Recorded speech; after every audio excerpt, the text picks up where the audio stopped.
ஒரு முக்கிய அமைச்சர் சொல்லியிருந்தாங்க, தமிழக அரசு வந்து மத்திய அரசுக்கிட்ட ஒரு நிதி கேட்கக்கூடாது, நிதி கேட்காம ஸ்டாப் பண்ணுறதுக்காக இந்த ரைடு அனுப்பியிருக்காங்க அப்படின்னு சொன்னார். என்ன லாஜிக்னு எனக்கு புரியலைங்க. 2019 ரைடு நடந்ததுங்க, 11 கோடி பிடிச்சாங்க. அப்போ என்ன எடப்பாடியார் நிதி கேட்காம இருக்கணுன்றதுக்காக இவங்க வீட்டில் ரைடு போனாங்களா? கொஞ்சம் கூட சம்மந்தமே இல்லை. சக்கர பொங்கல், வடகரி, பன்னிகரி அந்த மாதிரி இருக்கு காம்பினேஷன்.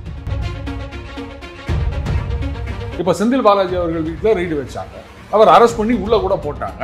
ஏன் அப்போ தமிழக அரசாங்கம் நிதி கேட்காம இருந்துட்டாங்களா? ஏன்னா அவர் தான் இப்போ இந்த துணை முதலமைச்சர் வேணும் அப்படிங்கிற மாதிரிலாம் ஒரு கருத்துக்கள் போயிட்டு இருந்தது.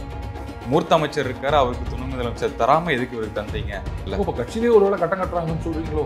ரைடு நடந்தப்போ பேசினாரு, இந்த மாதிரி கட்சிக்காரங்க யாரும் இந்த மாதிரி போட்டு கொடுக்காம இருக்கணும் அப்படின்ற மாதிரி பேசியிருந்தாங்க. இப்போ செந்தில் பாலாஜி அவர்களுக்கு எதிராக ரைடு நடந்தது, ஜெயிலில் கூட போட்டாங்க. 1 வருஷத்துக்கு மேல கிட்டத்தட்ட ஜெயிலில் இருந்தார். சாதிக்கணும்னு நினைச்சிருந்தா அப்போ சாதிக்க முடியாததையா இப்ப சாதிக்க போறாங்க? இல்ல ஒரு கள்ள கூட்டணி இருக்கு அப்படிங்கிற விஷயம் பரவிட்டு இருக்கேன் சார், அது வந்து உண்மையா? ஆனா அவங்களே இவங்க கூட சேர்ந்தாச்சுன்னா இவங்க ஒரு வாஷிங் மிஷின், அப்படியே சும்மா வெள்ளை வெளியேறுன்னு வெளுத்து வெளில போட்டுருவாங்க. அதுக்கப்புறம் அந்த ஊழல் குற்றச்சாட்டுகள்லாம் என்ன ஆகும்னே தெரியாது. அதெல்லாம் சும்மா சொல்லிக்கலாங்க. பயமுறுத்துகிறார்கள், அச்சமூட்டுகிறார்கள், மிரட்டுகிறார்கள், பழி வாங்குகிறார்கள். என்ன பழி வாங்கிட்டாங்க? அப்போ அதுக்கு நடவடிக்கை எடுக்காம என்ன பண்ணுவாங்க? இதுக்கு பேர் பழி வாங்கும் நடவடிக்கை அப்படின்னா சீரியல்ல கூட கொஞ்சம் சீக்கிரமா பழி வாங்கி முடிச்சிருவாங்க அப்படின்னு நினைக்கிறேன். இது ஞானசேகரன் விஷயம் போயிட்டு இருக்கு. இதுல 2வது நபர் திருப்பூரை சார்ந்தவர் அப்படின்னு சொல்லியிருக்காங்க. கனிமொழி அவர்கள் என்ன சொல்லியிருக்காங்கன்னா, இது அரசியல் தான் ஆக்குறாங்க, நாங்க நடவடிக்கை எடுத்த பிறகும் அரசியல் ஆக்கிட்டு இருக்காங்க அப்படின்னு ஒரு ஸ்டேட்மெண்ட் சொல்லியிருக்காங்க. அரசியல் ஆக்குகின்றார்கள் அப்படின்னு சொன்னா கரெக்ட். எதிர்கட்சிகள் அவியலா பண்ணுவாங்க அப்படின்னு கேட்டது இவங்க கட்சி தான். அண்ட் இவங்க எதையுமே அரசியல் பண்ணலையா?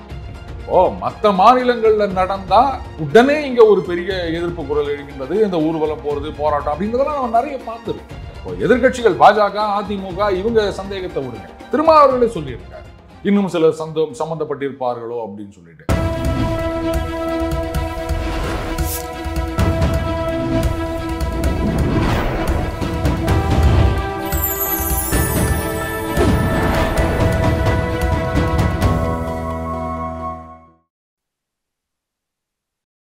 சேனல் 5 தமிழர்களுக்கு வணக்கம். இன்றைய நேர்காணலில் நம்முடன் இணைந்திருப்பவர் த டெய்லி பஞ்ச் அருண் அவர்கள்.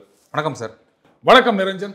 அமைச்சர் துரைமுருகன் அவருடைய மகன் கதிர் ஆனந்த் அவர்களுடைய வீட்டில் அமலாக்கத்துறை ரைடு நடந்துட்டு இருக்கு. அவங்களுக்கு சம்மந்தப்பட்ட இடங்கள் எல்லாத்துலேயுமே ரைடுகள் போயிட்டு இருக்கு. அப்படிங்கும்போது அந்த இடியில் வந்தவங்க கடப்பாறை இதெல்லாம் தூக்கிட்டு போயிட்டு இருந்தாங்க. இது சினிமாவில் வர மாதிரி எங்கேயாச்சும் அடியிருந்து புதைச்சிருந்து எடுக்க போகிறாங்களா? என்ன விஷயம்? சாவி தொலைஞ்சு போச்சுன்னா உடச்சி தான் எடுக்கணும். எவ்வளோ நாள் காத்துட்டு இருக்க முடியும்? இதுலேயே பார்த்தீங்கன்னா அந்த அதிகாரிகள் கிட்டத்தட்ட ஒரு 5-6 மணி நேரம் காத்திருந்தார்கள், அவர் வீட்டில் இல்லை அப்படின்னு சொல்கிறாங்க. சரி ரைட்டு. அதுக்கப்புறம் ரைடு ஆரம்பிக்கும் போது ஏதாவது ஒரு பீரோ இருக்குது, இல்லை லாக்கர் இருக்குது, இல்லை ஒரு கதவு இருக்குது, அப்போ அதை திறக்கணும் அப்படின்வாங்க. வாரண்டோட தானே வந்திருக்காங்க, அவங்க கடமை தானே செய்கிறாங்க. சாவி இல்லை, இல்லை பூட்டு ரிப்பேரு, அதில் ஏதோ ஜாம் ஆகிடுச்சு அப்படின்னு சொன்னால் அவங்க என்ன இன்று போய் நாளை திரும்பி வருவாங்களா? ஸோ அதை உடச்சி தான் ஆகணும். இதுதான் ப்ரொசீஜர். அதனால கடப்பாறையோட போனாங்களான்னா இல்லை, அங்கேருந்து தான் யாரையும் எடுத்துகிட்டு வர சொல்லியிருக்காங்க. இதெல்லாம் ரெடியாலாம் எடுத்துகிட்டு போக மாட்டாங்க. அவங்க வேலையை அவங்க செஞ்சுருக்காங்க. ரெய்டு அப்படின்னா அப்போ இடி எதுக்கு வச்சுருக்காங்க? இதுக்கு தானே வச்சுருக்காங்க. இந்த மாதிரி எங்கெங்கெல்லாம் தகவல் வருகின்றதோ, இல்லை எங்கெங்கெல்லாம் இது மாதிரி ஏற்கனவே நடந்த சம்பவங்கள் இருக்கோ அதை ரெய்டு விடுறதுக்கு தான் அவங்க வச்சுருக்காங்க. அதுக்கப்புறம் ப்ரொசீட் பண்ணுவாங்க, விசாரணை நடக்கும், எவிடன்ஸ் எல்லாம் கலெக்ட் பண்ணுவாங்க. அதனுடைய ஒரு பார்ட்டாக தான் கதவை உடைச்சாங்களா, இல்லை லாக்கரை உடைச்சாங்களா, இதெல்லாம் பார்க்கணுமே தவிர இதுக்கு ஒரு பெரிய சிக்னிஃபிகன்ஸ் இருக்கிறதா எனக்கு தெரியல. ஐயோ உடைச்சிட்டாங்களே அப்படின்னா, சாவி இல்லைன்னா நாமளே பூட்டை வச்சு தானப்பா உள்ள போகிறோம். சாவி தொலைச்சிட்டோம் அப்படின்னா என்ன பண்ண முடியும்? அந்த எதுக்காக இந்த ரைடு? ஒரு 6 மாத காலமாக ரைடே இல்லை, இவன் எந்த குற்றமும் பண்ணலை அப்படிங்கும்போது எதுக்காக இந்த ரைடு வருது திடீர்னு? அப்போ அந்த 6 மாத காலமாக எதுவும் குற்றம் பண்ணல, அதுக்கு முன்னாடி பண்ணாங்கன்றியா? அவங்கள பொறுத்த வரைக்கும் கிளீனாக சொல்லியிருக்காங்க.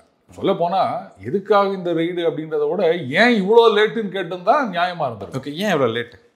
I am not pudding word into your mouth. சரி, 2019 ரைடு நடந்ததா இல்லையா? அப்போ 11 கோடி சம்திங் பிடிச்சாங்க. ஆனால் அதுக்கப்புறமா அந்த எலெக்ஷனை தள்ளி வச்சாங்க. அதுக்கப்புறம் அந்த தொகுதி எம்பி எலெக்ஷன் மட்டும் தனியாக நடந்தது. கதிர் ஆனந்த் அவர்கள் ஜெயிச்சு எம்பி ஆயிட்டாரு. அதுக்கப்புறம் 24 எலெக்ஷனும் வந்துருச்சு, அதுலேயே அவங்க போட்டு ஜெயிச்சிட்டாரு. ஆனால் இன்னும் அந்த கேஸ் அவங்க ஒன்றுமே பண்ணாமல் வச்சுருந்தாங்க. இப்போ தான் எடுத்திருக்காங்க. ஸோ அதனால் ஏன் லேட்டு அப்படின்னா அதுக்கு சம்மந்தப்பட்ட அதிகாரிகள் தான் பதில் சொல்லணும். பட் ரெய்டு நடந்தது தப்பா அப்படின்னா அதெல்லாம் தப்புன்னு சொல்ல முடியாது. அவங்க ப்ரொசீஜரை ஃபாலோ பண்ணிட்டு இருக்காங்க. 11 கோடி கிடைச்சது நிஜம் தானே, அதுல எந்த விதமான டிஸ்பியூட்டும் கிடையாதுல்ல. அண்ணன் கூட சொல்லியிருந்தாரு, மாண்புமிகு அமைச்சர் சொன்னார்ல, இந்த மாதிரி எல்லாம் கொஞ்சம் கட்டுக்கோப்பா இருக்கணும், அந்த மாதிரிலாம் அப்படின்னு ஒரு வார்த்தை சொல்லியிருந்தாரு அவரு. ஒருவேளை அதையும் மீறி இப்போ யாராவது போட்டு கொடுத்துட்டாங்களா அது எனக்கு தெரியலங்க. பட் எனியோ இது வந்து 19ல் நடந்த ரெய்டோட தொடர்ச்சி.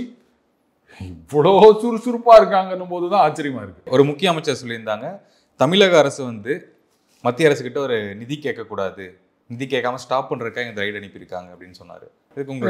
இது என்ன லாஜிக்னு எனக்கு புரியலங்க. 2019ல் ரெய்டு நடந்ததுங்க, 11 கோடி பிடிச்சாங்க.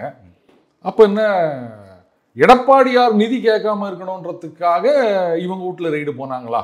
கொஞ்சம் கூட சம்மந்தமே இல்லை. சக்கரை பொங்கல், வடகரி, பன்னிகரி அந்த மாதிரி இருக்கு காம்பினேஷன். அதுக்கப்புறமா 21ல் திமுக ஆட்சி வந்து விட்டது. அதுக்கப்புறம் பார்த்தீங்கன்னா அன்றைய அமைச்சர், மறுபடியும் இன்றைய அமைச்சர் செந்தில் பாலாஜி அவர்கள் வீடுகளில் ரெய்டு போனாங்க. அப்போ அவங்க வீட்டில் ரெய்டு போனதெல்லாம் என்ன, நிதி கேட்காம இருக்கிறதுக்கா? ஏன்னா அதுக்கப்புறம் வந்து தமிழக அரசு நிதி கேட்காம இருந்தாங்களா, இல்லை மத்திய அரசு தான் கொடுக்காம இருந்தாங்களா? அது பாட்டுக்கு அது தனியாக நடந்துட்டு இருக்குது இல்லை? அந்த குற்றம் தானே வச்சுக்கிட்டே இருக்காங்க தொடர்ந்து, நிதி தரலன்னு. சரிங்க, அதுக்கும் ரெய்டுக்கும் என்ன சம்பந்தம்? இப்ப செந்தில் பாலாஜி அவர்கள் வீட்டுல ரெய்டு வச்சாங்க, அவர் அரெஸ்ட் பண்ணி உள்ள கூட போட்டாங்க. ஏன் அப்ப தமிழக அரசாங்கம் என்ன நிதி கேட்காம இருந்துட்டாங்களா? கேட்டுட்டு தானே இருந்தாங்க. ஒரு முக்கிய பொறுப்புல இருக்கார்ல சார், அதுவும் பார்க்கணும்ல. ஏன் அப்ப செந்தில் பாலாஜி அவர்கள் முக்கிய பொறுப்புல இல்லையா? ஏங்க, செந்தில் பாலாஜி அவர்கள் மீது ரெய்டு அப்படின்னும் போது கிட்டத்தட்ட ஒட்டுமொத்த மந்திரிகளும் அவருக்கு வந்து உடம்பு சரியில்லை, ஆஸ்பத்திரியில் இருக்கும்போது எல்லாம் போனாங்க. இப்ப இங்க அது மாதிரி எத்தனை பேரும் போனதா எனக்கு தெரியல. அங்க இருந்த கட்சிக்காரங்க, நிர்வாகிகள் மட்டும் இருந்தாங்க, அவங்க தான் வந்து சேர் போட்டு வெளில உட்கார்ந்து இருந்தாங்க ரெய்டு நடக்கும்போது. மற்றபடி அண்ணன் செந்தில் பாலாஜி அவர்களுக்கு வந்து ஒரு ஸ்பான்டேனியஸ் சப்போர்ட் அப்படிதான் எனக்கு தெரியுதுங்க. அது வந்து அண்ணன் துரைமுருகன் அவர்கள் விஷயத்துல குறைவாக தான் காணப்படுகிறது. துரைமுருகன் அவர்களை தாண்டி செந்தில் பாலாஜி இருக்கிறார். நான் அப்படி சொல்லல, நீங்க சொன்னீங்களே ஒரு செல்வாக்கான அமைச்சர் அப்படின்னு சொன்னீங்களே, அப்போ அதாவது இந்த ரெய்டு விட்டா நிதி கேட்க மாட்டாங்கன்றதுக்கு அதுக்கு சொன்னேன் நான். அப்போ செந்தில் பாலாஜி அவர்களுக்கு எதிராக ரெய்டு நடந்தது, இவங்க நிதி கேட்டுட்டு தான் இருந்தாங்க. இப்பவும் ரெய்டு நடந்திருக்கு, இவங்க கேட்க தான் போறாங்க. அதனால நிதி கேட்பதற்கும் ரெய்டுக்கும் என்ன சம்பந்தம் எனக்கு சுத்தமா புரியலைங்க. இது அமைச்சர் அவர்கள் தான் இதுக்கு வந்து இந்த கோனார் நோட்ஸ் மாதிரி விளக்கம் கொடுக்கணும் அப்படின்னு நினைக்கிறேன். மற்றபடி இதுல லாஜிக்கலா எதுவும் இருக்கிறதா எனக்கு தெரியல. ஓகே, நம்ம இந்த ஒரு பாயிண்ட் எடுத்துக்கணும்னு நினைக்கிறேன். அதாவது செந்தில் பாலாஜி அவர்களுக்கு இடி வரும்போது அமைச்சர்கள் லிஸ்ட்டில் பார்த்தா எல்லாருமே ஒரு 50% மேலே சப்போர்ட் இருந்தது அப்படின்னு எடுத்துக்கலாம். இந்த இதுக்கு யார் ஆதரவு தகுந்த மாதிரி தெரியலையே. அது நீங்க திமுகவில் தான் கேட்கணும். நீங்க தான் சொன்னீங்க, அதாவது அமைச்சர் துரைமுருகன் அவர்கள் முக்கிய பொறுப்புல இருக்கார், பொதுச் செயலாளராக இருக்கார், மூத்த அமைச்சர், எத்தனை வருஷமா அவர் வந்து அந்த தொகுதியில எம்எல்ஏவா இருக்கார். திமுகல ஆரம்ப காலகட்டத்திலேருந்தே அவர் திமுக அண்ணா அவர்கள் காலத்திலேருந்து அரசியல் பண்ணவர் அவர். ஸோ அப்படி இருக்கச்சே ஏன் சப்டியூடா இருக்கு அப்படின்னா, இது வந்து திமுக காரங்களை தான் கேட்கணும், அந்த அமைச்சர்களை தான் கேட்கணும். என்ன கேட்டு பிரயோஜனம் இல்லை. நான் எப்படி அவங்களுக்காக பதில் சொல்ல முடியும்? ஒருவேளை நிஜமாகவே ஒரு வருத்தம் இருக்கிறதா? இது அமைச்சருக்கு இருக்கா, இல்ல உங்களுக்கு இருக்கா, இல்ல நீங்க ஏதாவது தெரியுமே சார்? இல்ல தெரியுது, நான் இல்லைன்னு சொல்லல. அது ஏன் அப்படின்றது தான் எனக்கு புரியல. ஒருவேளை நீங்களே உள்ளுக்குள்ள ஏதாவது சித்து விளையாட்டு எப்படி ஏதாவது மூட்டி விடுறீங்களா? எனக்கு தெரியலப்பா. ஏன்னா அவரு தான் இப்போ இந்த துணை முதலமைச்சர் வேணும் அப்படிங்கிற மாதிரிலாம் ஒரு கருத்துக்கள் போயிட்டு இருந்தது. மூர்த்த அமைச்சர் இருக்காரு, அவருக்கு துணை முதலமைச்சர் தராம எதுக்கு இவருக்கு தந்தீங்க, துரைமுருகனோட பெரிய ஆளா அப்படிங்கிற மாதிரிலாம் கேள்வி வந்துச்சுல்ல. இப்போ கட்சியிலே ஒருவேளை கட்டம் கட்டுறாங்கன்னு சொல்றீங்களோ? அதான் என்னுடைய கேள்வி. அது வருங்க அகைன், இது வந்து திமுகவில் இருக்கவங்க தான் சொல்ல முடியுமே தவிர நான் சொல்ல முடியாது. பட் அமைச்சர் அவர்கள் அன்றைக்கு ரெய்டு நடந்தப்போ பேசினாரு. ரெய்டு முன்னாடியா பின்னாடியா எனக்கு சரியா ஞாபகம் இல்லை. இந்த மாதிரி கட்சிக்காரங்க யாரும் இந்த மாதிரி போட்டு கொடுக்காம இருக்கணும் அப்படின்ற மாதிரி பேசியிருந்தாருங்க. ஒருவேளை அதை வச்சு நீங்க கேட்குறீங்களோ இப்போ யாராவது போட்டு கொடுத்துட்டாங்களோ அப்படின்னு சொல்லிட்டு, அதெல்லாம் எனக்கு தெரியாதுங்க. அது வந்து இடிக்கு தான் தெரியும். அதை அவங்க யாரும் வெளில சொல்ல மாட்டாங்க. யாரு சோர்ஸுன்றதெல்லாம் வெளியிலேயே தெரியாது. அது அப்படி இந்த கழுது யார் குதிரை யார் அப்படின்னு சிரிப்பு நிருபர்கள் அவங்க மூலமா ஏதாவது வெளில வந்தாதான் உண்டு. ஆனா இதுக்கு வந்து அரசியல் உள்நோக்கம் கற்பிப்பதை என்னால ஏத்துக்க முடியாதுங்க. இப்போ யோசிச்சு பாருங்க, 2019 தேர்தலுக்கு முன்னாடி நடந்தது. இப்போ அதே மாதிரி வந்து 2024 தேர்தலுக்கு முன்னாடியும் இவர்கள் சம்பந்தப்பட்ட இடங்கள்ல வீடுகள்ல ரெய்டு நடந்திருந்தது அப்படின்னு சொன்னா, பாத்தீங்களா இவங்க ஒரே ஒருத்தர் குறி வச்சு தாக்குறாங்க அப்படின்னு சொல்லலாம். எலெக்ஷன் முடிஞ்சிச்சு, மறுபடியும் 2வது முறை எம்பியாக தேர்ந்தெடுக்கப்பட்டு விட்டார். எலெக்ஷன் முடிஞ்சு 6 மாசத்துக்கு மேல ஆயிடுச்சு இல்லை. ஆமா, இப்பதானே வந்திருக்காங்க. அதுவும் அந்த பழைய கேஸ் சம்பந்தமா தான் இப்ப வந்திருக்காங்க. அப்கோர்ஸ் புதுசா என்னென்ன கிடைக்குது அப்படின்னு பார்ப்பாங்க, அது வேற விஷயம். ஆனா அதனுடைய தொடர்ச்சியாகத்தான் இந்த ரெய்டு அப்படின்னும் போது ப்ரொசீஜர் டிலே ஆயிருக்கு அப்படின்னு தான் பார்க்கணுமே தவிர, இதன் மூலம் நீங்க என்ன மத்திய அரசாங்கம் நீங்க சொல்ற மாதிரி சாதிக்க முடியும் அப்படின்னு நினைக்கிறீங்க? இப்போ செந்தில் பாலாஜி அவர்களுக்கு எதிராக ரெய்டு நடந்தது, ஜெயிலில் கூட போட்டாங்க, 1 வருஷத்துக்கு மேல கிட்டத்தட்ட ஜெயிலில் இருந்தாரு. சாதிக்கணும்னு நினைச்சிருந்தா அப்போ சாதிக்க முடியாததையா இப்ப சாதிக்க போறாங்க. அதனால இதுல அரசியல் உள்நோக்கம் சொல்றதெல்லாம் என்னால ஏத்துக்க முடியாதுங்க. ப்ரொசீஜரை ஃபாலோ பண்றாங்க, இந்த மக்களோட பார்வையில எப்பா இப்போவாது வந்தாங்களே 5 வருஷம் கழிச்சு அப்படின்னு அவங்க நினைக்கிறாங்களே தவிர, இது இப்படி காய் நகர்த்துகிறார்கள் அப்படி நகர்த்துகிறார்கள் அப்படின்னா என்ன? இப்ப இந்த ரெய்டு விட்டா திமுக நாளைக்கே புள்ளி கூட்டணி விட்டு வெளில பாஜக ஆதரவு அப்படின்னு சொல்லிட போறாங்களா? இல்ல ஒரு கள்ள கூட்டணி இருக்கு அப்படிங்கிற விஷயம் பரவிட்டு இருக்கேன் சார், அது உண்மையா? இது எல்லாமே கான்ட்ராவா இருக்குது. கூட்டணி இருக்குது. பாஜக மேல வைக்கிற குற்றச்சாட்டு என்னன்னா, பாருங்க இவங்க ஊழல் குற்றச்சாட்டெல்லாம் வைப்பாங்க, அது அந்த சரத்பவார் கட்சியில இருந்தவங்க மேல வச்சாங்க, இப்படி எல்லாம் பண்ணாங்க. ஆனா அவங்களே இவங்க கூட சேர்ந்தாச்சுன்னா இவங்க ஒரு வாஷிங் மிஷின் அப்படியே சும்மா வெள்ளை வெளியேறுன்னு வெளுத்து வெளில போட்டுருவாங்க. அதுக்கப்புறம் அந்த ஊழல் குற்றச்சாட்டுகள்லாம் என்ன ஆகும்னே தெரியாது. இதுதான் பாஜக மேல வைக்கின்ற குற்றச்சாட்டு. சரி, அப்படி பார்க்க போனா அண்ணன் செந்தில் பாலாஜி அவர்கள் மீது இதே திமுக தானே குற்றச்சாட்டு வச்சாங்க. அப்போ திமுக வாஷிங் மிஷின் நீங்க சொல்ல மாட்டீங்களா? ஸோ இதுல கள்ள கூட்டணி அப்படின்னு சொன்னா ரெய்டு நடந்திருக்காது.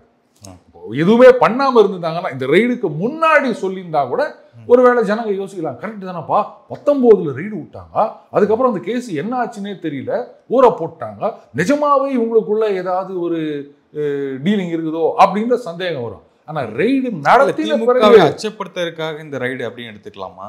எப்படி இப்ப ரெய்டு விட்ட உடனே என்ன பண்ணிடுவாங்க அவங்க? மறுபடியும் அவன் கேட்கலாம், செந்தில் பாலாஜி அவர்கள் எவ்வளவு நாள் சிறையில் இருந்தாரு, அப்பவே அச்சப்படுத்த முடியல அப்படின்னும் போது இந்த மாதிரி ஒரு ரெய்டு விட்டா, அதுவும் சம்பவம் நடந்து இத்தனை வருஷம் கழிச்சு, இதெல்லாம் பயந்துருவாங்க அப்படின்னு நினைக்கிறீங்களா? இல்ல இதை வச்சு பயப்படுத்த முடியும் அப்படின்னு பாஜக தான் நினைக்குமா? அதெல்லாம் சும்மா சொல்லிக்கலாங்க. பயமுறுத்துகிறார்கள், அச்சமூட்டுகிறார்கள், மிரட்டுகிறார்கள், பழி வாங்குகிறார்கள். என்ன பழி வாங்கிட்டாங்க? 11 கோடி இருந்தது நிஜம்தானே. அப்போ அதுக்கு நடவடிக்கை எடுக்காம என்ன பண்ணுவாங்க? இதுக்கு பேர் பழி வாங்கும் நடவடிக்கை அப்படின்னா சீரியல்ல கூட கொஞ்சம் சீக்கிரமா பழி வாங்கி முடிச்சிருவாங்க அப்படின்னு நினைக்கிறேன். இது அதை விட ரொம்ப லென்த்தியா போயிட்டு 5 வருஷம் கழிச்சு, 5 வருஷத்துல சீரியல் எல்லாமே முடிஞ்சிருதுப்பா. தினமும் போற சீரியலே அதுலயே டக்கு டக்குன்னு பழி வாங்கி முடிச்சிடுறாங்க. இவ்வளோலாம் டிலே பண்ண மாட்டாங்க. இப்போ செந்தில் பாலாஜி அவர்கள் மாதிரி அமைச்சர் துரைமுருகன் இல்லை கதிரானந்த் அவர்கள் கைதாக இருக்கிற வாய்ப்புகள் இருக்குமா? அது சொல்ல முடியாதுங்க. அது கிடைக்கின்ற ஆதாரங்களை பொறுத்தது. ஏன்னா செந்தில் பாலாஜி அவர்கள் விஷயத்தில் அந்த ப்ரெடிகேட் அஃபென்ஸ் அப்படின்றது வேற. அதில் தமிழக காவல்துறை தான் குற்றச்சாட்டு ஃபைல் பண்ணியிருக்காங்க, சார்ஜ் ஷீட் ஃபைல் பண்ணியிருக்காங்க. அந்த கேஸு போயிட்டு இருக்கு. பட் இது அந்த 11 கோடி அது ஆக்சுவலாக வேற ஒருத்தர் அவருடன் தொடர்புடைய கட்சி நிர்வாகி அப்படின்னு சொல்றாங்க. 19ல் அவர் வீட்டில் கைப்பற்றப்பட்டது. அவர்கிட்ட இது என்ன எப்படி வந்தது பணம் அப்படின்லாம் சோர்ஸ் கேட்பாங்க. அப்படி அவரால் சோர்ஸ் சாட்டிஸ்ஃபேக்டரியா ப்ரொடியூஸ் பண்ண முடியாத பட்சத்தில் அப்போ இது ஏதோ குற்றம் சம்மந்த பணம் இது கருப்பை வெள்ளையாகிறாங்க, அந்த மணி லாண்டரிங், இந்த மாதிரியான இதிலெல்லாம் அவங்க இன்வெஸ்டிகேட் பண்ணுவாங்க. ஸோ அதன் தொடர்ச்சியாகத்தான் இந்த விஷயம் நடந்திருக்கு. இப்போ திமுகவினர் மேலே தொடர்ந்து அமலாக்கத்துறை ரைடு வரும்போது அதிமுகவினர் ஏன் இந்த ரைடு போக மாட்டேங்குது அவங்களுக்கு மேலே? இல்லை, இந்த கேள்வியை நீங்கள் இடி கிட்ட மட்டும் ஏன் கேட்கணும், டிவிஎஸ்சி கிட்ட கூட கேட்கலாம்ல. இப்போ உதாரணத்துக்கு அதிமுகவினருக்கு எதிராக அப்படின்னா இடி முதல்ல ப்ரெடிகேட் அஃபென்ஸ் ஒன்று இருக்கணும், சரியா? ஒரு எஃப்ஐஆர் ரெஜிஸ்டர் பண்ணுறது அப்படின்ற மாதிரி அதை தமிழக காவல்துறை செய்யணும். அந்த டிவிஎஸ்சியில் அவங்க ஒரு கேஸ் போடுறாங்க அப்படின்னு சொன்னால் அந்த எஃப்ஐஆரை வச்சுட்டு இடி உள்ள நுழையலாம், பணம் சம்மந்தப்பட்டிருக்கு அப்படின்னு சொன்னால். இப்போ அவங்களே என்ன பண்ணலை அப்படின்னு நீங்களே கேட்கணும். ஏங்க நீங்கள் ஆட்சிக்கு வந்தால் அந்த ஊழல் பண்ணவங்கலாம் உள்ளே போவாங்க அப்படின்லாம் சொல்லிட்டு இன்னைக்கு என்ன ஆக்ஷனுமே எடுக்கல. இதில் கேட்டால் என்ன பண்ணுவாங்க, ஒரு சில முன்னாள் மந்திரிகளுக்கு எதிராக அது ஃபைல் கவர்னரிடம் இருக்குது அப்படின்னு சொன்னாங்கன்னா, நான் கேட்குறேன், ஒரு சில ஃபைல்கள் ரொம்ப டிலே ஆகுது அப்படின்னு சொல்லிட்டு கோர்ட்டு வரைக்கும் போனோம். அப்போ அதுக்கும் இதே மாதிரி போகலாமே அப்படின்னு பதில் வந்தால் என்ன பண்ணுவீங்க? அதனால அதிமுக ஆட்சியில் இருப்பவர் மேலே மட்டும்தான் இடி ரைடு வருமா? அப்படியே இருக்கா? அப்படி கிடையாது. நான் என்ன சொல்றேன்னா, இடி டகால்னு உள்ள நுழைய முடியாதுங்க, ஒரு ப்ரெடிகேட் அஃபென்ஸ் இருக்கணும். அப்போ இங்க முதல்ல இடி ஆன் இட்ஸ் ஓன் புதுசா ஒரு கேஸ் எடுக்க முடியாது இல்லையா? அப்போ இங்க திமுக சரி நிஜமாவே வந்து உங்களுக்கு அதிமுக முன்னாள் அமைச்சர்கள் முன்னாள் தலைவர்கள் ஊழல் செஞ்சு சொத்து சேர்த்தாங்க, அவங்க மேல நடவடிக்கை எடுக்கணும் அப்படின்னு நினைச்சிருந்தீங்கன்னா இவங்க போயிட்டு ஒரு எஃப்ஐஆர் போடட்டும். அந்த கேஸ் என்ன ஆகுது, எவ்வளவு நாள் விசாரணை, அதெல்லாம் பின்னாடி பார்த்துக்கலாம். ஒரு எஃப்ஐஆர் ரெஜிஸ்டர் பண்ணுங்க, பண்ணா நேரா இடி வந்துருவாங்க. அப்ப இதை செய்ய வேண்டியது திமுக. இப்ப நீங்க கேட்டீங்களா பாஜகவுக்கும் திமுகவுக்கும் உறவு இருக்கின்றதா அப்படின்னு. அப்போ திமுகவுக்கும் அதிமுகவுக்கும் உறவு இருக்கின்றதா அப்படின்னு கூட வச்சுக்கலாங்களா? எதுக்கு காப்பாற்றணும் அதை எனக்கு பதில் சொல்லுங்க. ரெண்டு பேரும் எதிர் எதிர் துருவங்கள். அப்போ இவங்க அவங்கள காப்பாத்துறாங்க அப்படின்னா பதிலுக்கு அதிமுகவால திமுகவை காப்பாற்ற முடியுமா? ஒரு ஆட்சிக்கு வந்தா காப்பாற்றுவாங்க அப்படின்ற ஒரு கிட் ப்ரோக்கோ அப்படி நடந்துட்டு இருக்கா, அதெல்லாம் நமக்கு தெரியலங்க. பட் இது எந்த லாபமுமே இல்லையா சார் ரெண்டு பேத்துக்குமே? யாருக்கு? இப்போ ரெண்டு பேத்துக்குமே மாறி மாறி காப்பாத்துறா என்ன லாபம் இருக்க போகுதுன்னு நினைக்கிறேன். அதுதான் நான் கேட்கிறேன். இப்போ நீங்க வந்து பாஜக திமுக ஏதோ உறவு இருக்கா மாதிரி இருக்கு அப்படின்னு சொல்லும் போது அப்போ இவங்க நடவடிக்கை எடுக்காம இருக்கிறத வச்சுதான் நீங்க இந்த மாதிரி கேட்கறீங்க. இவ்வளவு நாள் இருந்ததா? அப்ப அதே மாதிரி அதிமுக மேல திமுக பெரிய அளவுல நடவடிக்கை எடுக்கல, ஒரு சில மந்திரிகளுக்கு எதிராக கேஸ் அப்படின்னு போயிட்டு இருக்கு, அது வேற விஷயம். பட் எந்த அளவுக்கு தேர்தலுக்கு முன்னாடி பேசப்பட்டதோ அந்த அளவுக்கு விகரசா இல்ல, சுறுசுறுப்பா இல்ல, உடனடியா இல்ல. இது நீங்க ஒத்துக்கிறீங்க இல்லையா? அதுதான் நான் கேட்கிறேன். அப்ப காப்பாத்துறதுக்கு எந்த விதமான ஒரு பிரயோஜனமும் இல்லை அப்படின்னும் போது எதுக்காக வந்து தாமதப்படுத்த வேண்டும்? ஜெயலலிதா அவர்கள் ஆட்சிக்கு வந்த பிறகு அவங்க என்னென்னலாம் கேஸை போட்டாங்க, அந்த கேஸ் எல்லாம் ஒண்ணு இல்லாம போயிடுச்சு.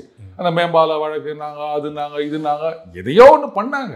ஆனா இப்ப அது மாதிரி நடக்கல அப்படின்னா அப்போ நீங்க கேட்டீங்கல்ல ஏன் இடி வரல அப்படின்னு, அந்த கேள்விக்கு வந்து அர்த்தமே கிடையாது. டிவிஎஸ்சி முதல்ல வரட்டும், அப்புறம் இடி வருவாங்க. இவங்க முதல்ல, அவங்க பின்னாடி. அப்போ அந்த முதல் ரெஸ்பான்சிபிலிட்டி யாருன்னு அவங்கள தான் கேட்கணும் நிரஞ்சன். ஓகே சார், இப்போ இந்த ஞானசேகரன் விஷயம் வந்து போயிட்டு இருக்கு.